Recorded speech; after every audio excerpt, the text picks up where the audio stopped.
While escaping her home from armed conflict, a young Alma Madrigal loses her husband Pedro, but saves her triplet infant children Giulietta, Pepper, and Bruno. The candle Alma carries with her becomes magical and creates a sentient house, the casita, for the Madrigals to live in. Years later, a village grows, protected by the casita, and members of the Madrigal family are gifted superhuman abilities they use to help the villagers, the family Madrigal.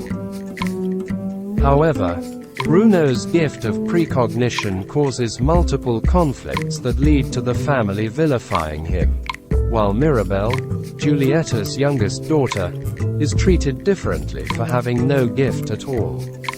During the evening of Pepper's youngest son, Antonio, being gifted with the ability to speak to animals, Mirabel suddenly sees the casita cracking. But her warnings go unheeded when the casita is found seemingly fine, waiting on a miracle. Mirabel, resolving to save the magic of the casita, goes around to investigate and question her family members. Her older sister Luisa, who possesses superhuman strength, suggests that Bruno's room may hold some clues to the phenomenon, surface pressure. There, Mirabel sees a cave of sand and pieces of a slab of opaque jade glass, which, when repaired, constitute an image supposedly showing her causing the casita to fall apart. After Mirabel leaves, she discovers that her family members' gifts are starting to weaken. At a dinner where Mirabel's oldest sister Isabella, who can make flowers grow at will, is to become engaged to neighboring villager Mariano Guzman, Mirabel's oldest cousin Dolores, who possesses superhuman hearing, admits to overhearing Mirabel talking with her father about Bruno's vision. Mariano's proposal gets ruined when the casita once again begins to crack, causing Pepper, whose emotions control the weather, to conjure up a thunderstorm much to everyone's shock.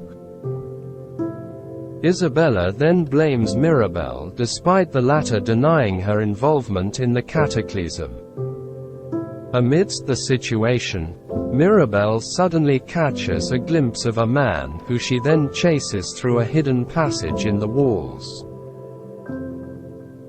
Discovering that he was none other than Bruno himself, who never really left their house because he still loves his family, Mirabel convinces him to make predictions again and gets Antonio's permission to use the latter's room. Bruno makes another vision, which shows the casita collapsing and an image of Mirabel embracing Isabella. Mirabel goes to apologize, but instead learns of Isabella's burden of being perfect and her desire not to marry Mariano. Having poured out her feelings, Isabella's powers start to develop and both sisters reconcile. What else can I do? However, Alma discovers Mirabel's actions and thoughtlessly blames her for the family's misfortunes. Mirabel then finally snaps at her, saying how everything was truly all her fault for making everyone do things her way. Their argument suddenly creates a gigantic fissure that destroys the casita while Alma's magical candle extinguishes in Mirabel's hands in her futile effort to save it.